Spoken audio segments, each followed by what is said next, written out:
Yo, what's up guys? Welcome back to another video on the Gooners and Gloves Podcast channel. In today's video, it's going to be the 49th Gooners and Gloves Podcast, and I'm going to be giving you guys my thoughts on the Champions League knockout stage. Obviously, we're heading into the Champions League knockout stage starting from tomorrow. Arsenal has PSV in the round of 16, so tomorrow is the first leg, and I thought that it'd just be quite cool for me to kind of just go over how I feel about the Champions League from an Arsenal perspective. So first, I'll just be going over the potential route to the final if Arsenal were to get there, just kind of what the potential route could look like for Arsenal, and then I'll specifically focus on the round of 16 tie that we've got against PSV starting tomorrow. So I just think this will be a pretty cool, interesting video. Obviously, Arsenal essentially only has the Champions League left to fight for this season. We're out of the FA Cup, we're out of the Carabao Cup.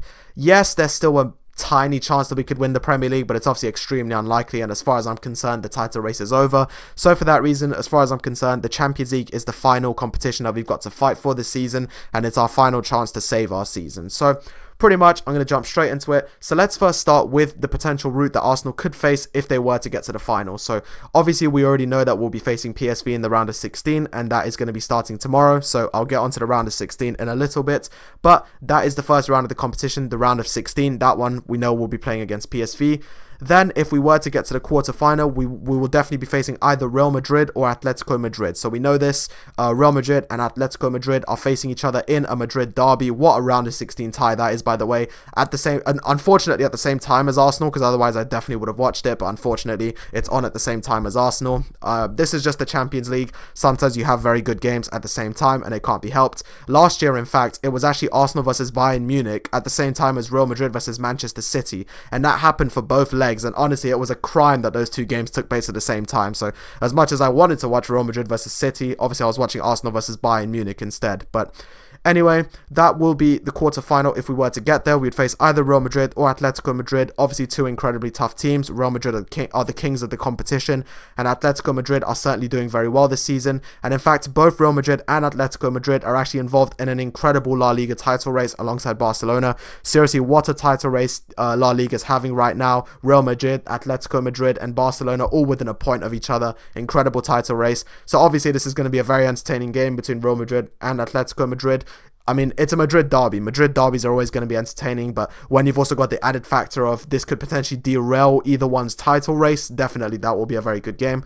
So if we do get to the quarterfinal, it will be either Real Madrid or Atletico Madrid in the quarterfinal. Then, if we were to get through to the semi-final following that, we will have either Liverpool, Paris Saint-Germain, Club Brugge, or Aston Villa. So obviously, these are a couple of the other round of 16 ties that are taking place. Liverpool versus PSG, I believe, is on Wednesday, and then Club Brugge versus Aston Villa, I think, is tomorrow on the same day as Arsenal versus PSV. So if we do get through to the semi-final, it will be one of those four teams: Liverpool, Paris Saint-Germain, Club Brugge, or Aston Villa. And then obviously moving on to the final in Munich at the Allianz Arena, if we were to get through there, we would have essentially any of the remaining 8. So basically the winner of the other bracket. So I did try to fit them all in, but the text just would not fit. So in terms of the remaining 8, that would be Benfica, Barcelona, Dortmund, Lille, Bayern Munich, Bayer Leverkusen, Feyenoord, or Inter Milan. So those are the 8 teams that we could face in the final if we were to get there. Basically, whichever one of those 8 teams that I just said wins their bracket would be facing us in the final if we were obviously to win our bracket. So that's the potential route that we could be facing if we were to get through to the final. So, you know, I just think it's always interesting to map out the routes. Obviously, we've only ever been to one final. Like, it's going to be a tough task. It always will be. But we have to have the hope and we have to have the belief. But I just thought it'd be quite interesting for us to go through some of the potential games that we'll be getting. So, as a final summary, round of 16 will be against PSV. If we get through PSV, we'll then have either Real Madrid or Atletico Madrid in the quarterfinal. If we were then to get through the quarterfinal, we'd have Liverpool, Paris Saint-Germain, Club Brugge, or Aston Villa in the semi-final. And then if we get through to the final, it'd be any of the remaining 8, which, as just to repeat, is Benfica, Barcelona, Borussia Dortmund, Lille, Bayern Munich, Bayer Leverkusen, Feyenoord, or Inter Milan. So that's a summary of the potential routes that we could be facing. But now let's turn our attention to the round of 16 tie that we've got against PSV. Obviously, PSV, a very good team, definitely a very solid team. Like, this is not an easy round of 16 tie. Hopefully, it's one that we can get through, and I do believe that we will get through it, but definitely not an easy game whatsoever. PSV are obviously in very good form. They're second in the Eredivisie. They've been playing really well.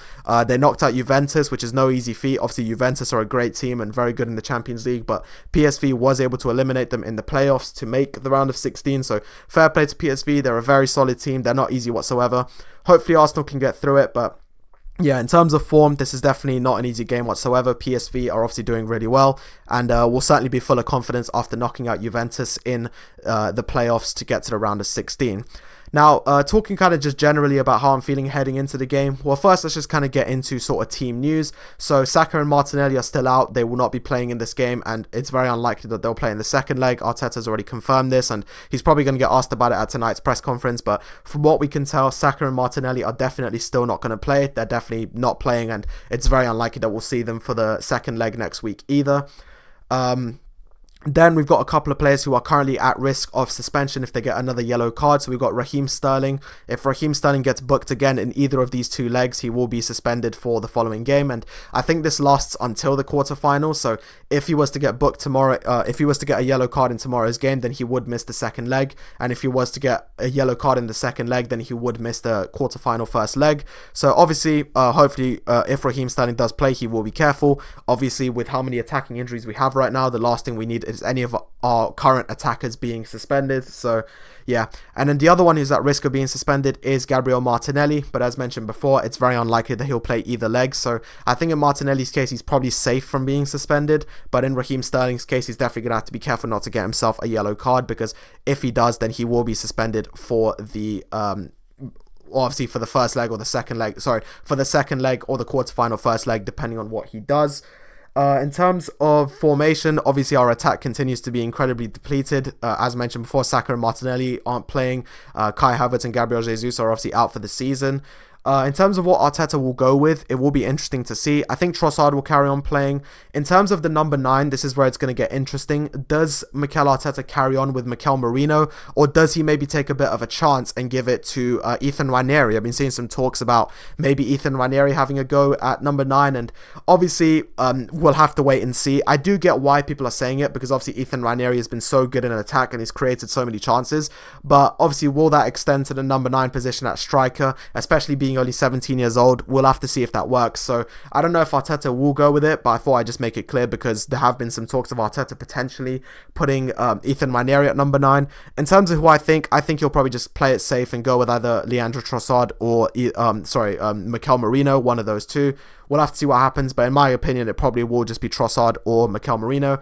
I think defensively it should be fairly straightforward. So obviously we know that Miles Lewis-Skelly is back, so he had to miss the Nottingham Forest game due to suspension as a result of the red card he got against West Ham. So Lewis-Skelly is back, so for that reason he likely will be starting at left back, especially with Calafiori having had to have come off. From what we can tell, Calafiori only really came off just due to tactical reasons. It doesn't seem to have been anything to do with an injury, but for that reason, I do think that probably will be Miles Lewis-Skelly who gets the nod. Obviously, in terms of at the back, Gabriel and Saliba clearly will be centre-back. I don't think there's much disputing that. It'll be Gabriel and Saliba at centre-back. I'd be very surprised if Mikel Arteta tampers with that in any way. It'll obviously just be Gabriel and Saliba. Right back is an interesting one.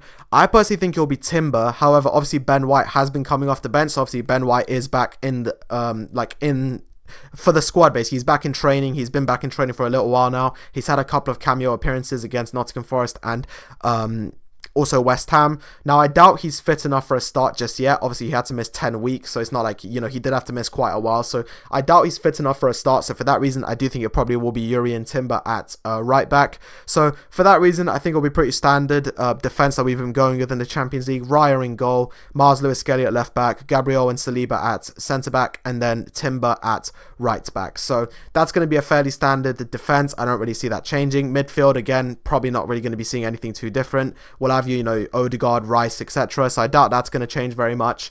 It's just the front three that, again, is going to have to be, it's just going to have to continue to be experimental. Saka's still out, Martinelli's still out, Jesus still out, Havertz still out. So yeah, it probably just is going to have to be, Sterling, Nwaneri, Trossard, Merino, etc. and kind of just rotate them. So we'll have to see what happens. Now, in terms of where the game is, so the game is away at Eindhoven. That's where the game is being held, and I'm quite pleased about this. In a two-leg tie, I'll always prefer to be at home in the second leg. Now, unfortunately, that won't be the case for the quarterfinal or the semi-final if we were to get there. For both of those, we will have to be away from home in the second leg. I've always preferred it the other way around, but you can't get everything you want. But I'm glad at least for the round of 16 we get to be at home for the second leg. But if we were to face either Madrid, Real Madrid, Atletico Madrid, we'd have to go to Madrid for the second leg, and vice versa. If we face Liverpool, PSG, Bruges, Villa, etc., we will have to go away for the second leg. So it will be away from home at Eindhoven. So not an easy place to go, definitely tough, and I think last time we actually drew there the last time we went, but obviously that was with a pretty heavily rotated squad, because by that point last year we'd already secured top of the group, so we were rotating. So it'll be an interesting game. We'll have to see what happens. Obviously our attack has been a big sore spot recently, obviously the last two games. In fact, I think it's the first time since May 2023 that we failed to score in 2 straight Premier League games, obviously referring to Nottingham Forest and West Ham. So our attack continues to suffer without Saka, Martinelli, Havertz, Jesus, etc. So hopefully we can string together a better attack. Hopefully Mikel Arteta can come up with a way to improve our attack despite how depleted it is. Obviously defensively, I'm not concerned. Like defensively, we're still doing really well. We're still giving up very few chances. We're conceding few goals. So I think defensively we're still doing well. Midfield-wise, we're still doing well. But it's that front three that, again, we're going to have to really try and find a way to get the best out of, because, you know, what we saw against Nottingham Forest and also West Ham was not promising. You know, a couple of chances created, but then again, nowhere near enough shots on target. I think, honestly, one of our most forward players against Nottingham Forest was actually Ricardo Calafiori. Genuinely, he was one of our most forward players, which, again, considering that Calafiori is a defender, is not exactly good. So yeah, but in terms of how I'm feeling, you know, I'm going to back the squad. Ultimately, we have to show a response. I mean, we have to give a good account of ourselves in the Champions League. Obviously, this is a very tough competition to win, so I understand if we don't win it, it's a tough one. We've never actually have won it. Obviously, I want to win it, and I'm going to really, really hope that we can win it, and hopefully we will, because I really want to see Arsenal win a Champions League. We've still never won it. We've been in one final, but we've never won it before. But obviously, I do understand that this is the Champions League. It's a very hard competition to win, but I just want to see us put a good account of ourselves on. I want to see us give a good account of ourselves in this competition. It's the final trophy that we've got left to fight for. We were eliminated in the first round of the FA Cup. We made it to the semi-final of the Carabao Cup, but were obviously very embarrassingly eliminated by Newcastle 4-0. And then obviously with the Premier League, the title race was essentially over by the end of February. So while I don't think we did terrible in these games and competitions, etc., ultimately the facts are the facts. We were eliminated quite early from basically all of them. So for that reason, I want to see a response in the Champions League, and I want to see us give a good account of ourselves. It's going to be tough, as you can see from this route. It will not be easy whatsoever, but we have to show passion. We have to fight. We have to fight for the badge. We have to show passion. End of the day, we are still Arsenal. We still finished third in the Champions League table, which I feel like a lot of people aren't even taking into account. Like, we did manage to finish third in the Champions League group table. The only two teams that finished above us were Barcelona and Liverpool, which are arguably world football's best two teams right now. So to have finished third is a very impressive achievement from Arteta. And so for that reason, I want to see that passion. I want to see that fight. And I just want to see us give it our best. You know, I mean, I want to see us give it our best. I want to see us get as far as we possibly can. Obviously, if that was to be actually winning it, then fantastic, and I'd love to see that. But I really want to see us going far. Obviously, last season we were eliminated very narrowly by Bayern Munich in the quarterfinal, so we certainly did well last season. And if we can surpass that, that would be amazing. Hopefully, we can at least get past the round of 16. But obviously, the natural progression would be for us to try and get past the quarterfinal, because that's what we did last year. We made it to the quarterfinal and were eliminated.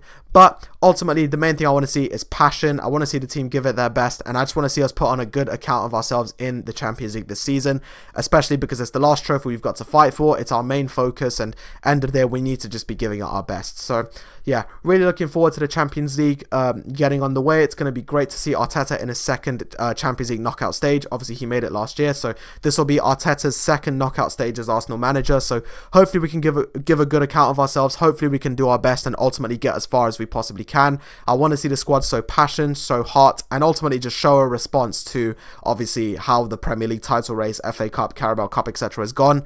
You know, they're all in the past now, and we must just back the squad and focus on what will be a very tough Champions League campaign, but one that I want to see us getting as far as we possibly can. And it's tough, it's not easy, it's difficult, but we must give our best and we must try our best. So those are my thoughts heading into the Champions League. All in all, I love Champions League football and I'm really excited, and obviously I'm just excited to see my team in the Champions League. I feel like it's always special to see your team in the Champions League.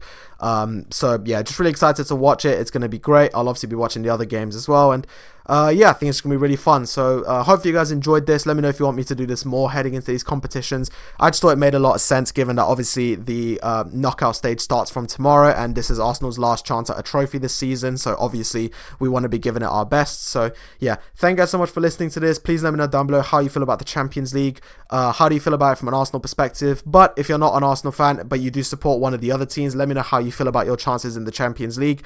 Obviously, if you are an Arsenal fan, then show your love, show your support for the squad, and let's try and get as far as we can. But if you do support someone else, obviously if you're a PSV fan, how do you feel about the Arsenal game? Do you feel you can knock us out, etc.? I just want everybody talking down below about how your respective teams you believe will get on in the Champions League, and basically let's just have a Champions League discussion. So yeah, without further ado, thank you guys so much for listening. I really appreciate it. Please let me know down below how you think your team is going to do in the Champions League, and I'll catch you guys in another podcast soon.